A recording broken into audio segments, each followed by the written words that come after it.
بسم الله الرحمن الرحيم. السلام عليكم ورحمة الله وبركاته. إن الحمد لله نحمده ونستعينه ونستهديه ونستغفره ونعوذ به من شرور أنفسنا وسيئات أعمالنا. من يهده الله فلا مضل له ومن يضلل فلا هادي له. أشهد أن لا إله إلا الله وحده لا شريك له وأشهد أن سيدنا ونبينا محمدا عبده ورسوله من لا نبي بعده. اللهم صل وسلم على سيدنا محمد مفتاح باب رحمة الله عدد ما في علم الله، صلاة وسلاما دائمين بدوام ملك الله وعلى آله وصحبه. اللهم رب اشرح لي صدري ويسر لي أمري واحلل عقدة من لساني يفقه قولي. سبحانك لا علم لنا إلا ما علمتنا إنك أنت العليم الحكيم. اللهم ارزقنا فهم النبيين وحفظ المرسلين وإلهام الملائكة المقربين. اللهم أغننا بالعلم وزينا بالحلم وأكرمنا بالتقوى وجملنا بالعافية. لا حول ولا قوة إلا بالله العلي العظيم. والحمد لله رب العالمين. نوينا التعلم والتعليم والتذكر والتذكير والنفع والانتفاع والإفادة والاستفادة والحث على التمسك بكتاب الله تعالى وسنة رسوله والدعاء إلى الهدى والدلالة على الخير ابتغاء وجه الله ومرضاته وقربه وثوابه سبحانه وتعالى.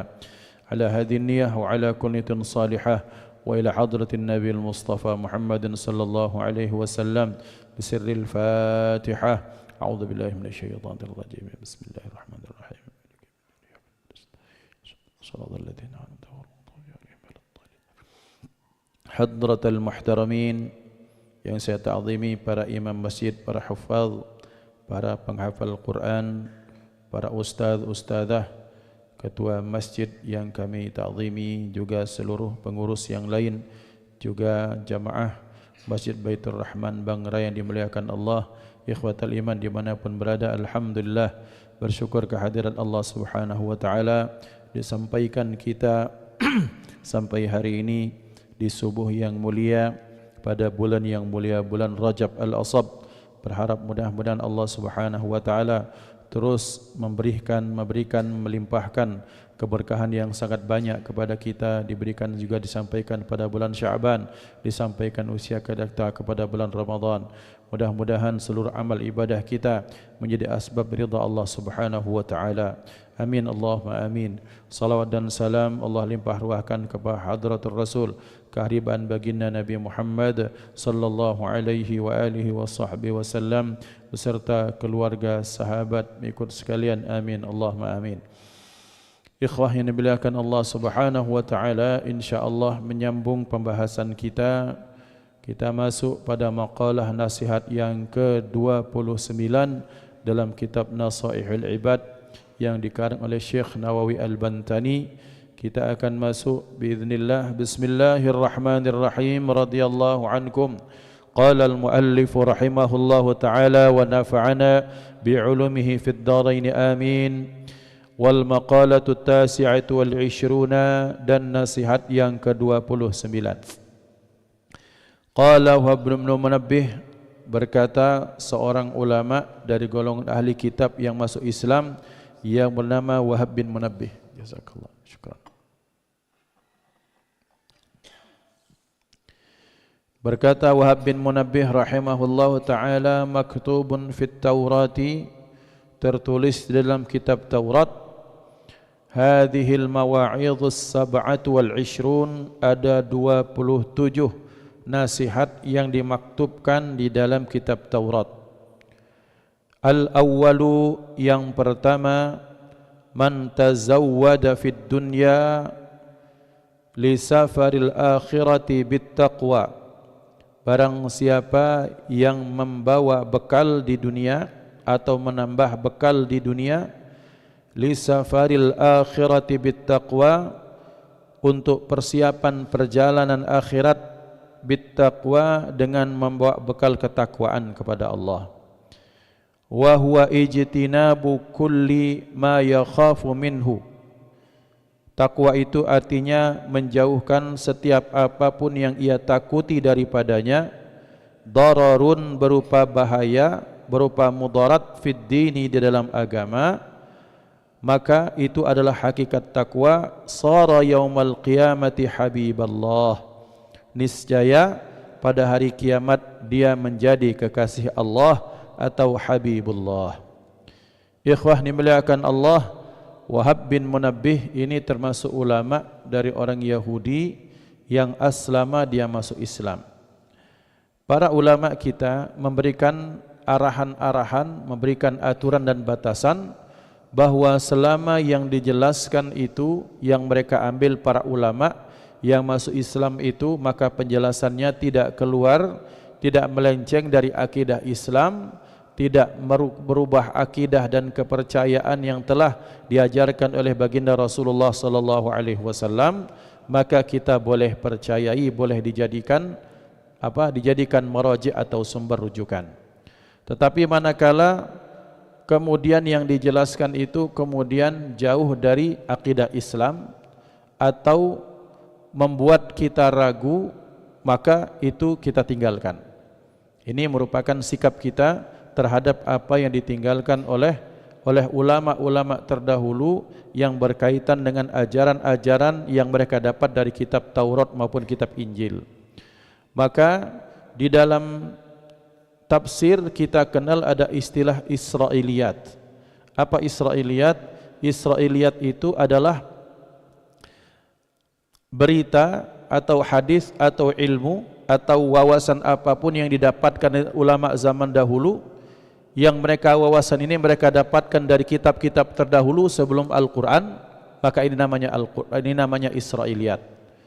Maka Israiliyat ini ada yang boleh kita terima, ada yang wajib kita tolak, dan kita di situ ada yang abstain, artinya kita sudah diterima jangan, tidak terima juga jangan. Tetapi ketika itu kemudian bisa menambah keimanan karena dia lurus, artinya sama dengan apa yang dibawa oleh baginda Nabi Muhammad sallallahu alaihi wasallam, maka ini kita wajib percaya.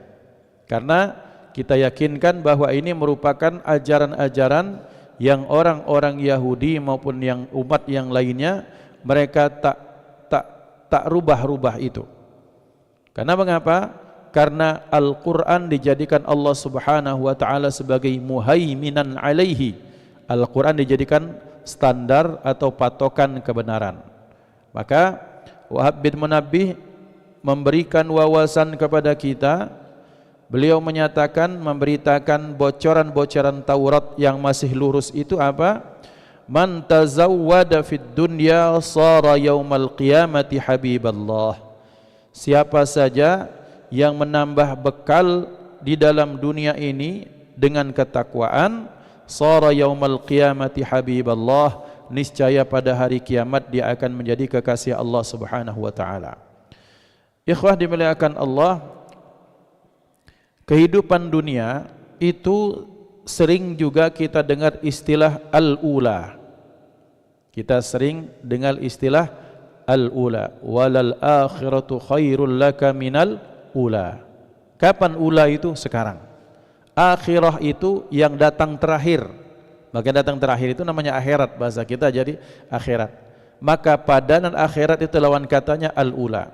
Maka Allah menyatakan sungguh akhirat itu jauh lebih baik daripada kehidupan pertama. Dari aspek durasinya tidak ada ujung, kemudian aspek kualitasnya, apapun kenikmatan yang diberikan di akhirat itu cuma hanya pada ucapan, hakikatnya hanya Allah yang tahu. Cuma ada pada ucapan, hakikatnya hanya Allah yang tahu, bahwa berlipat-lipat, bahwa akhirat itu nyatakan mala ainun ra'at wala udhunun sami'at wala khatar ala qalbi bashar. Cuma sebutannya sama, bahkan kita tak pernah terbersit, tak pernah tergambar bagaimana hakikat kenikmatan di akhirat. Maka untuk mendapatkan itu dikatakan dalam Taurat, dinyatakan man tazawwada fid dunya, siapa yang menambah bekal di dunia, dan ini selaras dengan firman Allah Subhanahu wa taala, wa tazawwadu fa inna khairaz zadi at-taqwa. Carilah bekal dan sebaik-baik bekal adalah ketakwaan kepada Allah. Kita mau berangkat safar, barusan selesai liburan, berangkat ke Lampung kah, ke Malang kah, ke Batu kah, mungkin ke mana tempat, ya pasti ada persiapan, pasti ada bekal, minimal bekal fulus, nak beli minyak, bensin, BBM, minimal maintenance mobil, kendaraan, itu juga pakai fulus, itu namanya pakai bekal. Mungkin yang travelingnya pakai mobil, bekalnya jauh lebih banyak yang pakai pesawat. Artinya apa? Artinya untuk kehidupan dunia saja kita butuh bekal, apalagi untuk kehidupan yang sangat panjang. Dan bekal itu berupa ketakwaan kepada Allah. Apa makna takwa dalam konteks ini? Dinyatakan oleh Syekh Nawawi Al-Bantani, takwa itu ijtinabu kulli ma yakhafu minhu darar fid dunya. Menjauhi apapun yang bisa menimbulkan dampak bahaya dalam aspek keagamaan, maka fiddin, maka itu merupakan takwa. Jadi ketika kita meninggalkan, menjauhi apapun yang bakal membuat kita menyesal atau malu di akhirat, atau menyesal di akhirat, atau kita meninggalkan sesuatu yang berbahaya bagi agama kita, itulah takwa secara sederhana. Maka berarti orang yang takwa itu ketika Ramadan dia meninggalkan hal-hal yang membuat dirinya menyesal terhadap apa yang dia lakukan, berarti dia puasa, maka itu namanya takwa. Kemudian orang mukmin yang dia sudah punya kemampuan, kemudian dia berangkat haji, maka itu namanya dia melaksanakan ketakwaan. Dia punya lisan, dia jaga jangan sampai lisan itu menghancurkan agamanya, itulah takwa. Dia punya hati, dijaga jangan sampai gampang sekali dengki sama nikmat yang Allah berikan pada orang lain, karena dengki itu akan menghilangkan nikmat, menghilangkan amal kita. Salat, puasa, zakat, silaturahim, tilawah Quran, sedekah segala macam, tiba-tiba hangus seperti musim kemarau, ada ilalang yang kering, kena api, habis dalam sekejap. Kenapa? Karena dampak api yang besar. Dan api yang melalap amal perbuatan itu namanya kedengkian terhadap kebaikan Allah berikan pada orang lain. Nah, meninggalkan hal-hal yang merusak agama itu namanya takwa. Maka ikhwan dimuliakan Allah, orang-orang yang takwa di hari kiamat akan menjadi habibullah, akan menjadi para kekasihnya Allah Subhanahu wa taala. Di antara sekian banyak manusia ada 40 orang. Saya punya kelas, ada 40 murid, ada satu murid kesayangan. Tentunya yang kesayangan itu pasti mendapatkan perhatian lebih. Sebagai guru, saya wajib memberikan hak yang sama untuk murid-murid saya. Sebagai guru, kewajiban saya memberikan perhatian yang sama.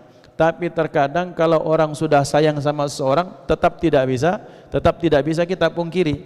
Dalam rumah saja, di rumah saja misalnya, abah saya Al-Sayyidil Walid punya 11 anak.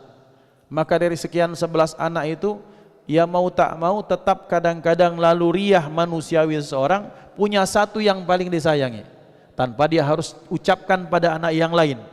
Maka dilihat akan ada perhatian yang lebih, maka orang-orang yang menjadi kekasih yang dicintai akan mendapatkan privilege, akan mendapatkan keistimewaan. Diistimewakan manusia saja itu luar biasa, apalagi kalau yang mengistimewakannya Allah Subhanahu wa taala.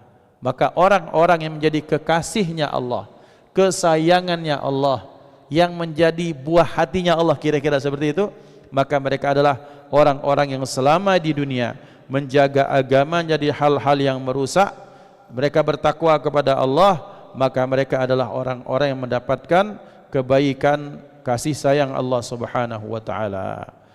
Taqwa ilahil alamin fa innahu izzun wa hirzun fid dunya wal marja'i fiha ghinad daraini fastamsik biha walzam tanal ma tashtahihi wa tad'i.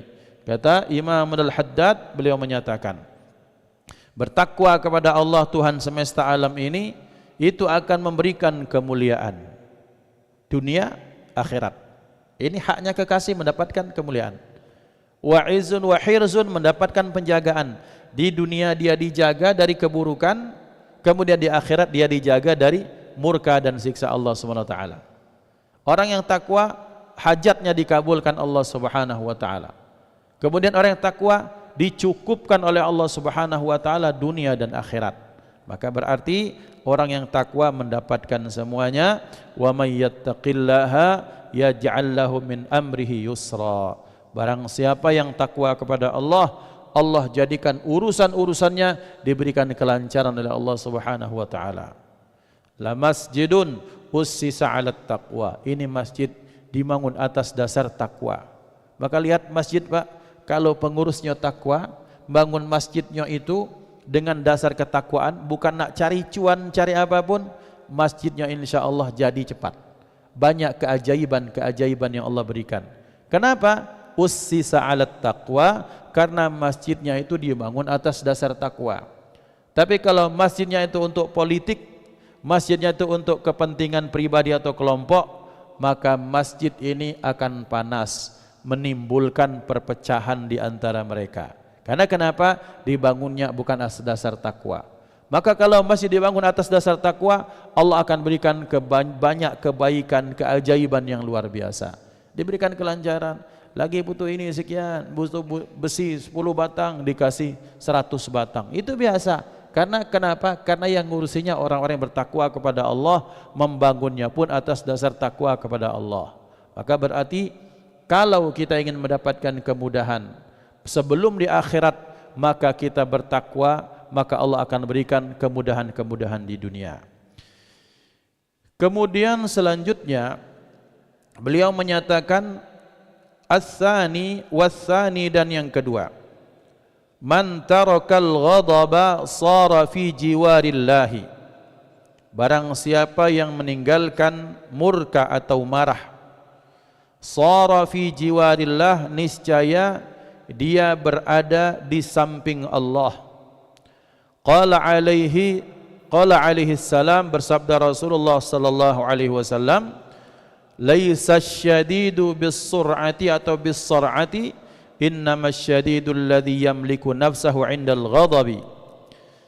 Siapa saja, Rasulullah sallallahu alaihi wasallam bersabda, bukanlah orang yang hebat, yang kuat itu dengan gulat, dengan adu fisik, akan tetapi orang yang hebat itu, yang kuat itu, yang mampu menahan emosinya ketika, yang menahan dirinya manakala dia emosi.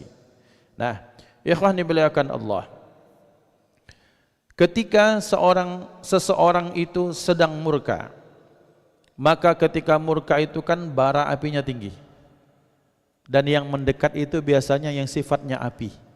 Apa? Siapa? Ya jin, setan. Si jin setan itu akan ngipas-ngipasi. Maka semakin dia perturutkan, semakin disulut api itu dengan minyak yang banyak, semakin luar biasa apinya. Sementara sifat seorang mukmin itu mestinya dia mengutamakan nur daripada Allah, cahaya Allah Subhanahu wa taala. Maka orang-orang yang beriman, manakala dia sedang emosi, biasanya dia teringat astagfirullah, masuk dada, selesai dikit. Kalau tidak pacak, kata Rasulullah, kalau kau sedang berdiri, duduk. Kalau kau sedang duduk, baringlah. Masih marah, tidurkan. Ketika sudah terbangun, maka biasanya sudah tenang. Maka ikhwan dimuliakan Allah, berarti orang yang hebat itu bukan orang yang dia punya musuh sekian, bukan. Tapi orang yang hebat manakala ada berita yang menjelek-jelekkan dirinya, dia biasa baik, tidak emosi. Ada orang yang memprovokasi, dia tenang. Wah, nian apa? Nian. Dia cari sumber yang lain. Ado nian apa? Ketika ada yang datang, namanya dia pemuka masyarakat di kampungnya. Datang, Pak Haji, Pak Ketua Masjid, Pak Prof Najib, ngapa? Nak curhat, ngapa? Laki aku nih ini. Kalau beliau orang yang langsung emosi, karena yang ngadu ini ponaan beliau, maka beliau kalah. Tapi beliau orang yang mampu menahan emosi. Dipanggil yang cowok, ada apa? Jadi betul-betul penengah. Jadi betul-betul menjadi orang yang posisi netral. Oh ternyata, oh dapat masalahnya diselesaikan. Tapi betapa banyak ikhwan, gara-gara emosi, maka ada anak yang kemudian jadi tak punya ayah ibu dalam serumah. Gara-gara emosi, betapa banyak suami menjadi mantan suami. Betapa banyak gara-gara emosi, teman rekan kerja jadi pernah kerjasama, artinya tidak kerjasama lagi. Betapa banyak gara-gara emosi, kemudian ternyata orang-orang terzalimi dengan emosi seseorang. Karena dia bos, karena dia stakeholder, dia pemegang kebijaksanaan, kemudian dapat berita, tak di cross check, karena langsung emosi, dia pecat anak buahnya yang bagus misalnya. Dia sudah menzalimi orang lain. Maka orang yang hebat, sabda Rasulullah SAW, adalah orang yang mampu menahan emosinya, marahnya. Dia tahan ketika dia sedang marah, sehingga tidak keluar ucapan yang buruk, tidak keluar keputusan yang buruk, tidak keluar sikap-sikap yang buruk. Maka itulah orang yang hebat. Tapi zaman kita dulu, maksudnya dengar al-fakir kecil dulu. Tiap membasuh kita di dusun itu, tiap kali ada pesta, tanya berapa yang betujahan semalam. Benar Pak Haji? Karena ngapa? Masing-masing megang lading. Lagi joget-joget, ya zaman dulu. Joget, kemudian nyenggol dikit, dikatakan yang nyenggol itu lanak nantang. Betul tidak? Terjadi di mana? Nah, di Palembang kah, Sekayu kah, di dusun kami di Indralayu, Muara Penimbung misalnya. Pokoknya ada cerita orang betujahan. Yang pacak menghabiskan 5-10 orang bukan orang hebat. Justru orang yang hebat adalah orang yang mampu menahan dirinya sendiri. Ketika marah, lah nak tak ucap kata-kata kasar, astagfirullah, tak jadi. Dia diam, berlari. Dan ini orang-orang yang hebat. Maka ikhwah, orang seperti itu kelak di akhirat akan berada di dekat Allah. Di dekat Allah itu dalam artian bukan kedekatan secara fisik, tetapi dekat itu artinya mendapatkan keutamaan, bantuan, keistimewaan daripada Allah Subhanahu wa ta'ala. Kemudian selanjutnya, watsalitsu yang ketiga, man taraka hubbal 'aishi ayil hayata fid dunya bi alla yuhibbat tamattu'a fiha sara yaumal qiyamati aminan. Niscaya dia pada akhirat akan menjadi orang yang selamat min adzabillahi, dari azab Allah Subhanahu wa taala. Dunia ini tempat kenikmatan. Kita bersenang-senang boleh, bahkan bersenang-senang apalagi dengan keluarga sendiri, itu bagian dari perintah agama. Menyenangkan orang tua, ngajak orang tua umrah, Masya Allah luar biasa. Haji dengan orang tua, haji dengan mertua, berangkat umrah bareng mertua orang tua, itu nikmat yang luar biasa, yang belum tentu semua orang terfikirkan Pak. Ini kenikmatan. Ada ngajak, Pak alhamdulillah kita lah sudah haji umrah, Pak mana kita ke mana? Kita ke Bromo, laju nak berangkat, itu boleh. Yang tak boleh di sini maksudnya kesenangan dengan cara yang dimurkai Allah Subhanahu wa taala. Karena kata-kata senang ini Pak, tempat apa? Tempat hiburan bahasa sekarang ini, ya identiknya itu adalah pengaburan, distorsi makna. Sejatinya dalam Islam yang kadang-kadang disebut hiburan yang ada di masyarakat sekarang, ya ada tempat maksiat, tempat hiburan, tempat di situ dijual minuman keras, tempat di situ laki-laki perempuan yang bukan mahram berkumpul, kemudian terjadi hubungan yang naudzubillah tsumma naudzubillah, dibilang itu tempat hiburan. Mungkin mereka terhibur, tapi sejatinya mereka sedang menenggelamkan dirinya dalam kehinaan. Sejatinya saat itu dia sedang mengumpulkan, menumpuk bekal-bekal bibit-bibit penyesalan di akhirat. Maka berarti yang disebut kesenangan yang tak boleh itu kesenangan dunia dengan cara mencarinya dengan cara yang dimurkai Allah Subhanahu wa taala. Senang-senang kita makan-makan. Abuya Sayyid Muhammad bin Ali Al-Maliki itu setiap tahun ngajak murid-murid beliau di Mekah berangkat ke Madinah cari kebun kurma, karena beliau orang yang kaya. Kemudian nyembelih domba berapa, manggang sapi, Masya Allah. Diturut itu oleh Abu Ya Umar bin Abdul Aziz, sering ngajak murid-murid makan-makan di mana, masuk ke misalnya mungkin ke kebun mana misalnya atau ke tempat mana, itu boleh. Allah yarham Sayyidi Syekh Kiai Haji Abdul Rashid Siddiq, saya dengar cerita ini dari ayah kami. Beliau karena tukang cari kayu bakarnya untuk menyiapkan kambing, itu bikin kambing guling di tengah hutan. Jadi murid-muridnya ngumpul, cari apa, nyiapkan segala macam, beliau duduk. Nyengok murid, selesai, Harun, panggil ini Harun, enggak tahu tak, ngapa waji? Enggak tadi begawi 2 jam, akulah khatam 5 juz, kata beliau. Jadi murid-muridnya bekerja, nyiapkan makanan, beliau terus mendaras muraja' Al-Quran sampai 5 juz dalam waktu sesingkat itu.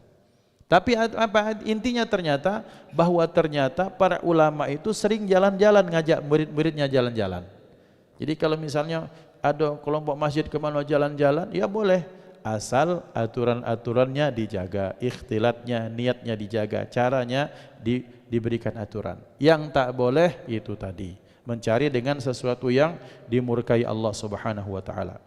Maka orang-orang yang selama di dunia dia tidak menghabiskan hidupnya di dunia dengan berfoya-foya dengan sesuatu yang diharamkan Allah, mencari kenikmatan dengan sesuatu yang diharamkan Allah, saliman min adzabillah, maka kelak di akhirat dia selamat dari azab Allah Subhanahu wa taala. Ikhwan yang dimuliakan Allah, kita ini kan hidup di tengah masyarakat yang ada istilah, ada thariqah mendingiyah.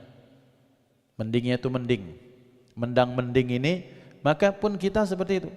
Dalam konteks hidup di akhirat, kira-kira ini, daripada dapat tempat VIP di neraka, mending kita dapat tempat yang emperan surga, kan itu.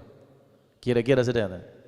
Atau misalnya mending kita tak masuk neraka atau kita cuma dapat tempat yang sederhana di surga daripada kita dapat tempat yang seringan-ringannya di neraka. Maka orang yang hidup selama di dunia, dia menghabiskan hidupnya dia dengan prihatin, senang boleh, tapi dalam koridor yang diinginkan, dibatasi syariat. Yang seperti ini selamat dari azab Allah. Dan azab Allah, ikhwan, sebagaimana dalam riwayat bahwa yang paling ringan itu ketika ada seseorang dimasukkan ke neraka, cuma diberikan 1 jamroh.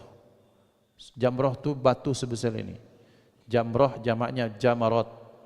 Maka melontar jumroh itu jamroh itu batunya sebesar ini, cak kelingking be. Paling hoji ada bak tunjuk be.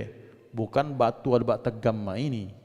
Kadang-kadang ada orang belajar ini karena enggak belajar fikih, batunya sebesar ini, itu sudah bukan jamroh lagi. Ini bagi yang nak haji, sekedar informasi be. Maka diberikan 1 jamrah, diletakkan di terompahnya, di kakinya, maka yang melegak isi kepalanya, na'udzubillah, thumma na'udzubillah, nasallallahu al-afiyah wassalamah. Maka ikhwan dimuliakan Allah, maka berarti ketika orang ingin selamat dari murka Allah Subhanahu wa taala, maka bolehlah dia bersenang-senang. Dia jalan ke mana? Fantashiru fil ard, kata Allah. Bertebaran kamu ke muka bumi. Karena kenapa? Ketika kita bertebaran di muka bumi, melihat bumi Allah, kita akan melihat tanda-tanda kebesaran Allah. Melihat ada wong matanya sipit, kulitnya merah, kemudian matanya coklat-coklat. Oh, berarti ini orang ini. Itu kan melihat tanda kuasaan Allah. Yang tak boleh kalau jalan-jalan dengan bini orang lain. Nah, itu yang tak boleh. Yang tak boleh ketika kita minum, terus minuman keras, itu tak boleh. Tetapi selama hal yang dihalalkan itu diperbolehkan oleh Allah Subhanahu wa taala, maka ini orang diselamatkan dari azab Allah. Diriwayatkan ya ikhwan, ketika Nabiullah Adam alaihissalam itu, Allah suruh beliau turun, Nabi Adam, Siti Hawa, kemudian iblis. Maka Nabi Adam kan manusia, ya butuh makan. Nah, mana cara nak makan ini kan diilhamkan, diwahyukan kepada beliau untuk mencari api. Belum pacak, tak naruh api saat itu. Request ke malaikat Jibril, bestinya kan Nabi Adam, malaikat Jibril saja. Tolong bagaimana cara untuk saya bisa masak? Oh, kata malaikat Jibril, kita butuh api. Mana caranya? Kaget. Aku request ke malaikat penjaga neraka. Nangkat. Bro, baca minta akses dak? Ngapa? Minta api neraka dikit weh. Oi, semak mana? Ya, tak besar lah, mungkin sebesar ya, mungkin seperti ujung lilin. Oh, jangan. Hancur katanya kaget. Habis dunia itu kata malaikat. Terus kecilin lagi, kecil lagi, sekecil lagi. Belum baca. Akhirnya dalam riwayat itu dikasih cuma sebesar seujung jarum. Diberikan, dibawa malaikat Jibril, ditaruh langsung melesak ke bawah. Jadilah magma lava segala macam itu. Dibalik ke lagi. Wah, jangan kelamuan. Ikhwan dimuliakan Allah. Kira-kira ilustrasi seperti itu. Tak terbayangkan bahwa betapa ternyata kalau itu berupa api yang mengelilingi kita, na'udzubillah. Maka benar dalam riwayat bahwa orang makhluk Allah yang dimasukkan ke dalam azab tersebut belum masuk neraka karena asapnya bela hancur. Tapi kemudian dibentuk lagi bentuknya, hancur lagi terus seperti itu. Nah, ikhwan dimuliakan Allah Subhanahu wa taala, dan selamat daripada azab itu dengan cara kita mencari kesenangan dengan hal-hal yang hanya diridai Allah Subhanahu wa taala. Warabi'u, yang keempat, man tarakal hasada, siapa saja yang meninggalkan sifat iri dan dengki, sara yaumal qiyamati mahmudan ala ru'usil khalaiqi, jadi niscaya jadilah ia pada hari kiamat itu terpuji ala ru'usil khalaiqi, di atas sekian makhluk. Qala sallallahu alaihi wasallam, telah bersabda Rasulullah sallallahu alaihi wasallam, iyyakum wal hasada fa inna bani adam qatala ahaduhuma sahibahu hasadan.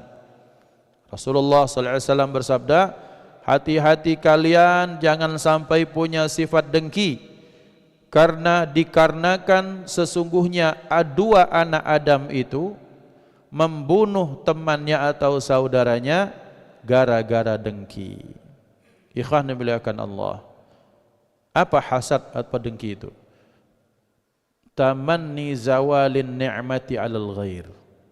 Hasud atau dengki itu seseorang yang punya keinginan nikmat yang Allah berikan pada orang lain itu hilang atau musnah. Itu bahaya. Ada namanya ghibtah yang dalam agama.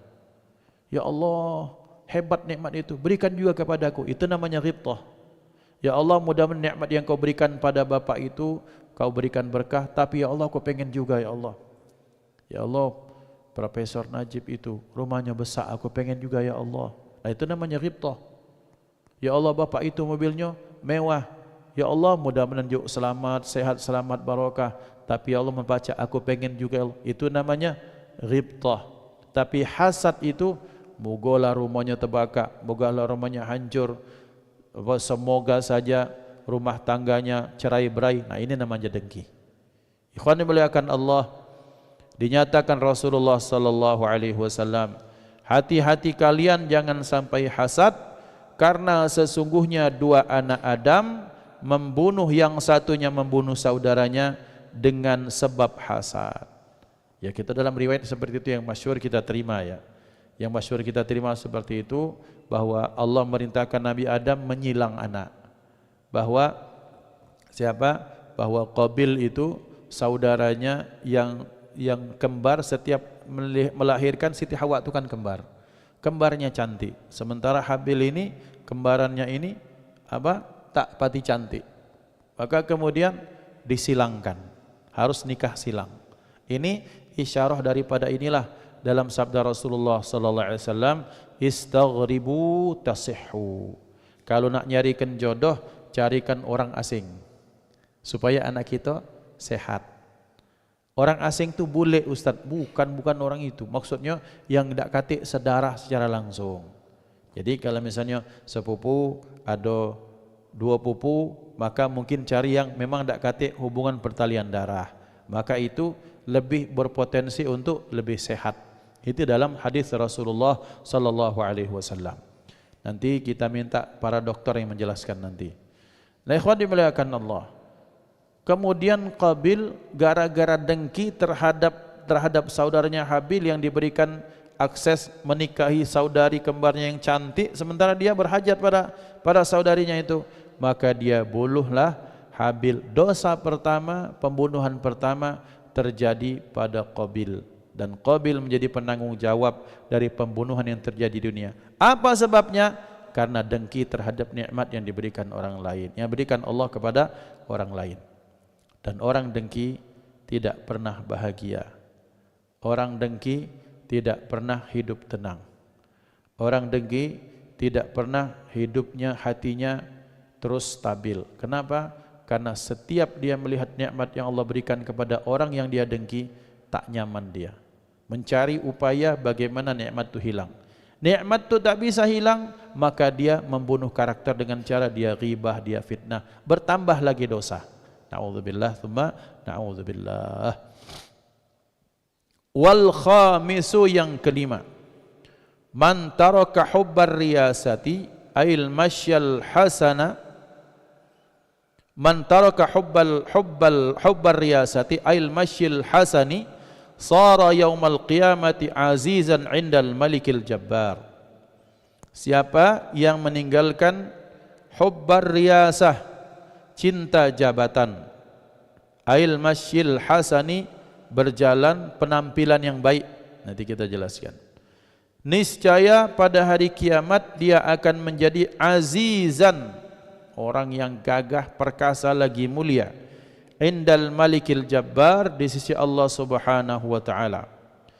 Ruwiya annahu sallallahu alaihi wasallam qala, diriwayatkan Rasulullah sallallahu alaihi wasallam bersabda, ma min rajulin yata'azzamu fi nafsihi wa yakhtalu fi masyatihi illa laqiyallaha wa huwa alaihi ghadbanu. Rawahul Imam Ahmad wal Bukhari wal Hakim. Tiadalah salah seorang lelaki itu yang dia merasa besar dirinya itu, menyombongkan dirinya, kemudian dia berjalan dengan mencongkakkan dirinya, kecuali ketika di akhirat dia berjumpa kepada Allah dalam kondisi Allah sangat murka kepadanya.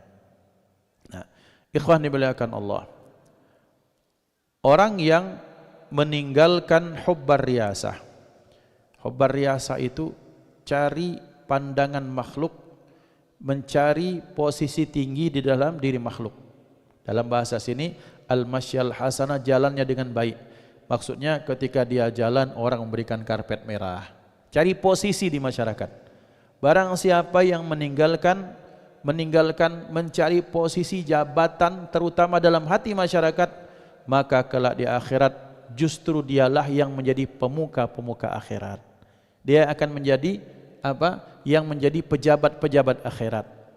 Ikhwan dimuliakan Allah, satu dari sekian banyak fitnah, terwabil khusus di akhir zaman ini, ada namanya fitnah syuhrah. Syuhrah itu apa? Syuhrah itu pengen terkenal, pengen viral, pengen dikenal masyarakat, sehingga mereka memberikan penghormatan kepadanya.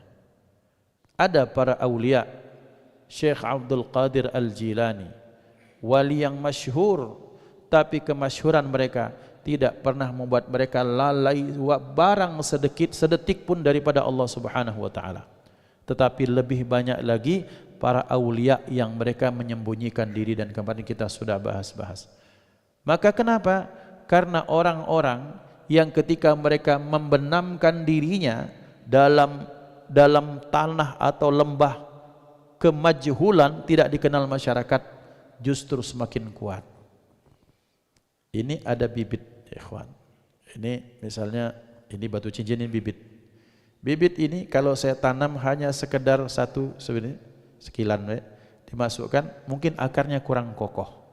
Tapi kalau kita tanam sampai 4-50 cm ke dalam, maka akarnya akan kokoh. Ketika ke atas dia semakin kuat, tak goyang diterpa angin. Seperti ini, contoh. Di tempat kami dulu namanya Kuala Kencana, kami berkhidmah dulu di Papua itu kan akarnya akar menjalar, Pak Prof. Akarnya menjalar, Jadi tidak sampai menghujam. Tidak seperti kita ini kalau itu hujamnya akarnya ke bawah. Jadi kalau setiap malam tadi malam ada angin kencang, sudah itu mulai banyak pohon-pohon yang tumbang di jalan, pohon tumbang. Kenapa? Karena akarnya tak menghujam. Maka kiasnya seperti itu perbandingannya. Orang yang membenamkan dirinya di dalam bumi, artinya tidak dikenal masyarakat, tidak dikenal orang banyak, maka berarti semakin kokoh amalnya karena selamat dari penglihatan makhluk sehingga dia lepas dari potensi sifat riya. Orang yang membenamkan dirinya ke dalam lembah ketidaktahuan masyarakat, maka dia selamat dari sifat sombong.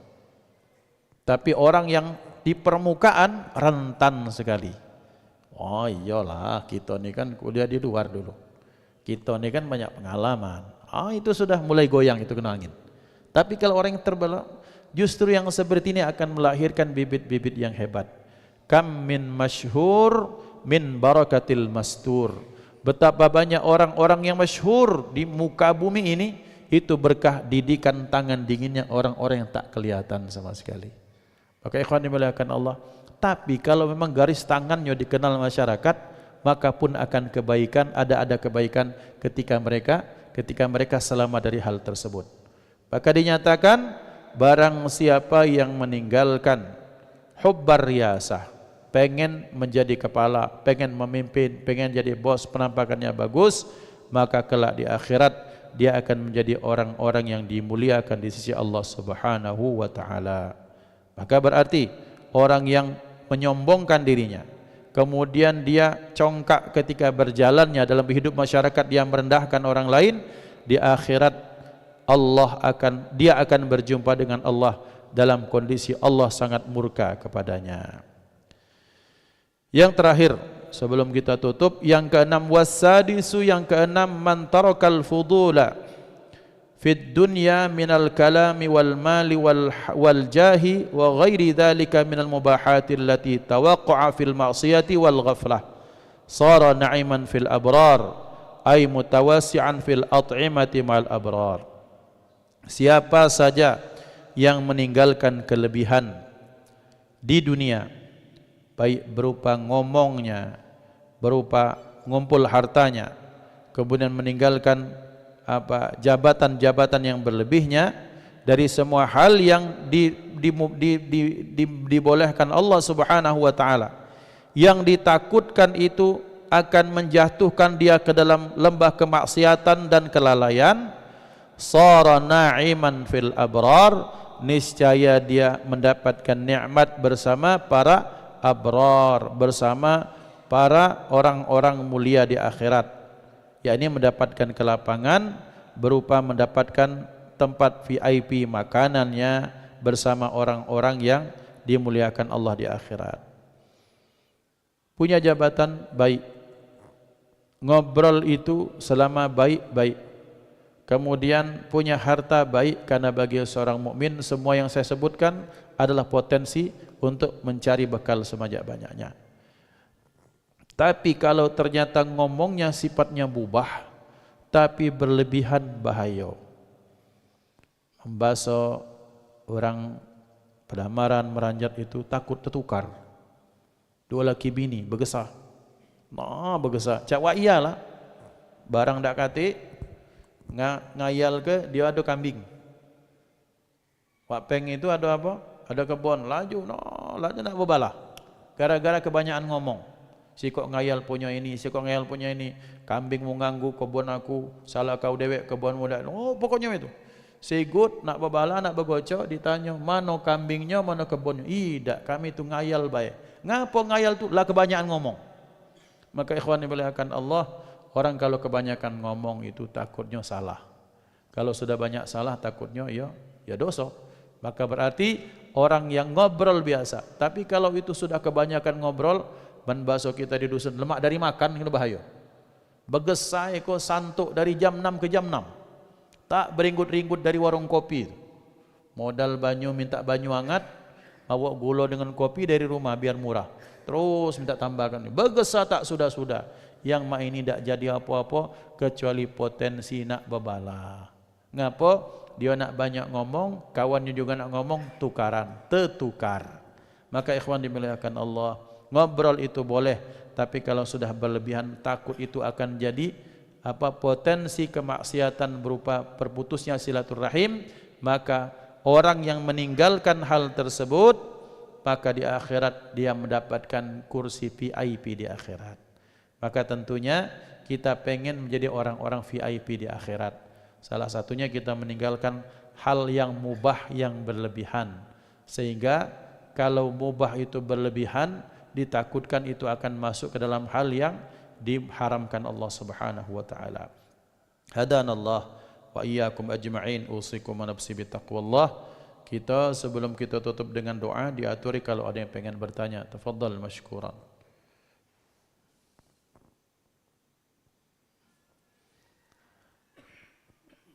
Tidak ada, kita akan tutup. A'udzubillahi minasyaitonir rajim. Bismillahirrahmanirrahim. Alhamdulillahirabbil alamin. Allahumma salli wa sallim wa barik wa karim wa azim ala sayyidina Muhammadin al-Fatih lima ughliq wal khatim lima sabaq nasiril haqqi bil haqq wal hadi ila siratal mustaqim wa ala alihi haqqa qadrihi wa miqdarihi al-azim. اللهم اجعل جمعنا هذا جمعا مرحوما وتفرقنا من بعده تفرقا معصوما ولا تجعل فينا ولا منا ولا معنا شقيا ولا محروما. اللهم اهدنا بهداك واجعلنا ممن يسارع في رضاك ولا تولنا وليا سواك ولا تجعلنا ممن خالف أمرك وعصاك وحسبنا الله ونعم الوكيل. Ya Allah, ya Tuhan kami, jadikan pertemuan ini sebaik-baik pertemuan. Pertemuan ini dasarkan karena kecintaan kepadamu. Jadikan perpisahan kami perpisahan yang terlepas dari kesalahan dan dosa. Ya Allah, sebagaimana Engkau pertemukan kami dalam majlis ini, maka kelak di akhirat jadikan kami bertemu dalam majlis yang lebih baik daripada majlis ini, majlis yang dipimpin oleh baginda Nabi Muhammad sallallahu alaihi wasallam. Ya Allah, ya Tuhan kami, jadikanlah kami orang yang berniat belajar untuk mengamalkan, dan kita mengamalkan kami menjadi orang ikhlas dalam amal tersebut, dan jadikan kami orang-orang yang punya semangat untuk menyebarkan apa yang telah kami ilmui dan kami amalkan kepada orang banyak. Ya Allah, berkahilah hidup kami, berkahilah istri kami, berkahilah pasangan hidup kami, berkahilah usia kami, berkahilah agama kami, berkahi jiwa raga kami, berkahi jabatan kami, berkahi anak keturunan kami. Ya Allah, sebagaimana Engkau telah memberikan nikmat kepada orang-orang sebelum kami, berikan nikmat itu kepada kami. Ya Allah, nikmat iman, nikmat Islam, nikmat istiqamah, nikmat terus menghadapi mengisi hidup ini dengan ketaatan kepadamu. Berkahi kami di bulan yang baik ini sampai kepada bulan Sya'ban. Ya Allah, sampaikan kami kepada bulan Ramadan. Ya Allah, bantu kami, tolong kami, kuatkan kami untuk mengisinya dengan kebaikan, dengan puasa, dengan qiyam, dengan siyam dan tilawatul Quran. Ya Allah, ya Tuhan kami, berkahilah segala apa yang telah Engkau titipkan kepada kami. Luruskan jalan kami, ya Allah. Luruskan jalan kami, ya Allah. Luruskan jalan kami, ya Allah. Sebagaimana Engkau telah berikan hidayah kepada kami, hidayah Islam, hidayah untuk beramal saleh, pun berikan nikmat hidayah yang sama kepada orang-orang yang kami kenal, kepada orang-orang terkasih, kepada orang-orang ada di sekitar kami. Ya Allah, Allahumma kama hadaitana ila siratikal mustaqim, fahdi ghairana ya Allah ila siratikal mustaqim. Allahumma hdina wahdi bina waj'alna sababan liman ihtada. La ilaha illa anta subhanaka inna kunna minadh zalimin.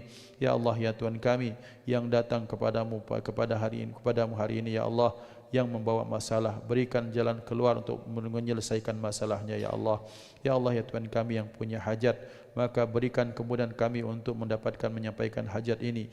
Ya Allah, kami datang dengan doa-doa yang terbaik, maka dari Engkaulah ijabah itu. Ya Allah, yang sedang gundah gulana, maka berikan ya Allah ketenangan, kebesaran jiwanya, sehingga hilanglah sifat-sifat yang tak baik dalam diri kami. Ya Allah, hilangkan semua duka nestapa dalam diri kami. Ya Allah, berikan keyakinan kami kepadamu. Ya Allah, karena ketika Engkau berkehendak, innama amruhu idza arada syai'an ay yaqula lahu kun fayakun. Rabbana atina fid dunya hasanah wa fil akhirati hasanah wa qina adzabannar. Wa sallallahu wasallama ala sayyidina Muhammad wa ala alihi wa sahbihi tasliman katsira walhamdulillahi rabbil alamin. Taqabbalallahu minkum minna wa minkum taqabbal ya karim. Mohon maaf atas kesalahan kepada Allah, kita mohon ampun.